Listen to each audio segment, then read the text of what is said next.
कि आज कांग्रेस पार्टी और हिंडनबर्ग दोनों मिलकर क्या चाहती है कि भारतीय पूंजी बाजार समूचा नष्ट हो जाए।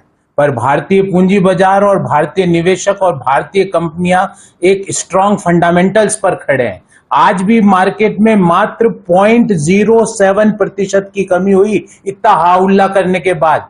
राहुल गांधी और कांग्रेस पार्टी का आज एक ही उद्देश्य रहा है कि मोदी विरोध के लिए वो वहां तक पहुंच चुके हैं कि वो आज भारतीय अर्थव्यवस्था जो निरंतर बढ़ रही है उसका विरोध करने पर आतुर है। क्या हम ये भूल गए कि किस तरह से कांग्रेस पार्टी का पुराना इतिहास है? भले ही वो कांग्रेस के संस्थापक हो ह्यूम से लेकर चाइनीज कम्युनिस्ट पार्टी के साथ कांग्रेस पार्टी ने क्या समझौता किया था। आज देश ये जानना चाहता है, देश ये जानना चाहता है कि कांग्रेस पार्टी का जॉर्ज सोरोस के साथ क्या रिश्ता है। देश ये जानना चाहता है कि हिंडनबर्ग की रिपोर्ट आने के चंद सेकंड के बाद कांग्रेस पार्टी के नेता उस पर ट्वीट करने लगते हैं। क्या हिंडनबर्ग पहले कांग्रेस पार्टी को रिपोर्ट दिखाता है और फिर देश को दिखाता है?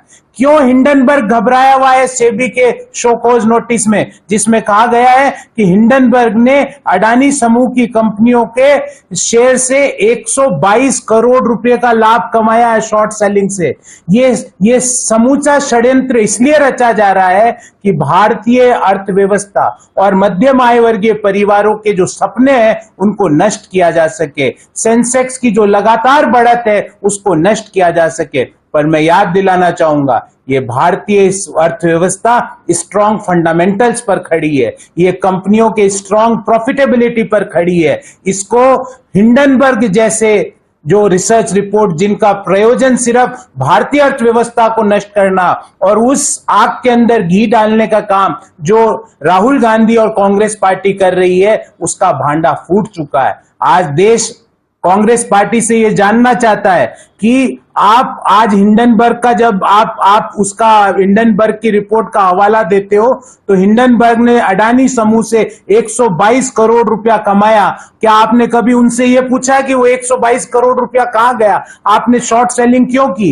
क्या कांग्रेस पार्टी ने कभी यह समझने की जरूरत करी कि देश में 2014 में डीमैट अकाउंटों की संख्या मात्र 2.2 करोड़ थी जो आज बढ़कर 9 करोड़ हो गई है? ये क्यों हुआ है? क्योंकि निवेशकों में विश्वास जागा है। क्या कांग्रेस पार्टी ने कभी यह समझने की कोशिश करी कि मात्र पिछले 4 सालों में मार्केट से आईपीओ के जरिए कंपनियों ने 3.25 करोड़ रुपए एकत्रित करें? क्या कांग्रेस पार्टी ने यह समझने की जरूरत करी कि म्यूचुअल फंड इंडस्ट्री की जो साइज थी 2014 में 9.25 करोड़ थी जो आज बढ़कर 65 लाख करोड़ रुपया हो गई? 9.25 लाख करोड़ रुपया से 65 लाख करोड़ रुपया 2014 से 24 का सफर है। 6 गुना से ज्यादा की बढ़त। डीमेट अकाउंट की संख्या में 15 गुना से ज्यादा की बढ़त। पिछले 4 सालों में 3.25 लाख करोड़ रुपया कंपनियों ने आईपीओ के जरिए एकत्रित किया है। इन सवालों का देश आज जवाब चाहता है। और कुछ सवाल कांग्रेस पार्टी से है। पहला सवाल, क्या कांग्रेस पार्टी ये बताएगी कि उनकी एनला चैंग मार्क किंगडम एंटरप्राइज से क्या रिश्ता है? क्या उनको वहां से पैसा मिलता है? क्या ओसीसीआरपी संस्था से पैसा मिलता है? क्या सोरोस फंडेड ओपन सोसाइटी से पैसा मिलता है? उनका क्या रिश्ता है? देश ये जानना चाहता है कांग्रेस पार्टी और उनके नेताओं से कि जो चाइनीज कम्युनिस्ट पार्टी के साथ जो समझौता हुआ उसका मसौदा देश के सामने क्यों नहीं अभी तक रखते? देश ये जानना चाहता है कि हिंडनबर्ग रिपोर्ट के आने के चंद सेकंड के अंदर कांग्रेस पार्टी के नेताओं ने ट्वीट कैसे कर दिया? क्या हिंडनबर्ग और कांग्रेस मिलकर देश की अर्थव्यवस्था को धूमिल करने के लिए ये रिपोर्ट बना रहे? देश ये जानना चाहता है। और बहुत महत्वपूर्ण सवाल मैं आपसे आपके जरिए पूछना चाहता हूं कि प्रधानमंत्री मोदी जी का विरोध करते करते आज कांग्रेस पार्टी भारतीय अर्थव्यवस्था में वृद्धि का विरोध करने पर क्यों उतारू है? और कुछ सवाल मेरे पर्सनल सवाल है कांग्रेस पार्टी के नेताओं से। और मेरा पहला सवाल यह है कि राहुल गांधी जी ने जो चुनावी घोषणा पत्र में जो एफिडेविट दिया था 2004 में, उनकी संपत्ति कुल थी 55 लाख रुपए। आज वो 55 लाख से बढ़कर 20.5 करोड़ रुपया हो गई। मतलब 4 से 24 के बीच में 3,583% बढ़त। ये कैसे हुई? किन लोगों के कारण ये बढ़त हुई।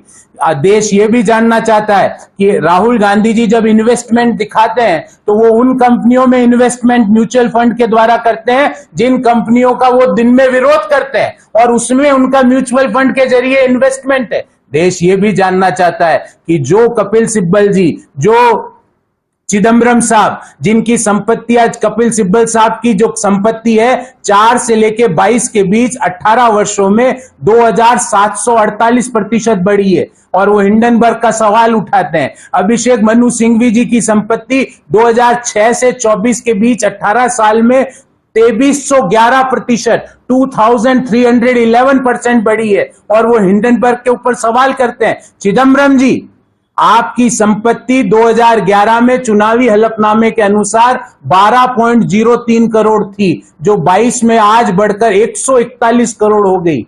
ये पैसा कहां से आया? ये कहां निवेश करते हो आप? देश के मध्यम आय वर्गीय परिवारों को भी बताओ कि ये इस तरह के निवेश का रिटर्न कहां से मिलता है कि आपकी संपत्तियां 10-10 साल में 3000 गुना बढ़ रही है, 2500 गुना बढ़ रही है। देश आज ये सवालों का उत्तर चाहता, और हिंडनबर्ग जैसे बायस्ड रिसर्च संस्था जो बायस्ड तरीके से अपनी रिसर्च रिपोर्ट करते हैं, और सेबी ने उनको शोकॉज नोटिस दिया था जून महीने में, उसमें साफ कहा कि आपने जो 122 करोड़ रुपए का लाभ कमाया शॉर्ट सेलिंग के द्वारा, उसका लेखा जोखा है, इसके बारे में आपको क्या कहना है? उसने उनका जवाब नहीं दिया, उन्होंने एक और रिसर्च रिपोर्ट दे दी। ये रिसर्च रिपोर्टें नहीं है, ये भारतीय अर्थव्यवस्था को धूमिल करने की हिंडनबर्ग की साजिश है, जिसमें कांग्रेस पार्टी घी डाल रही है। पर देश के लोग, देश की अर्थव्यवस्था, देश का स्टॉक मार्केट इतना स्ट्रांग फंडामेंटल पर खड़ा है कि इन तरह की रिपोर्टों को आज भी खारिज किया।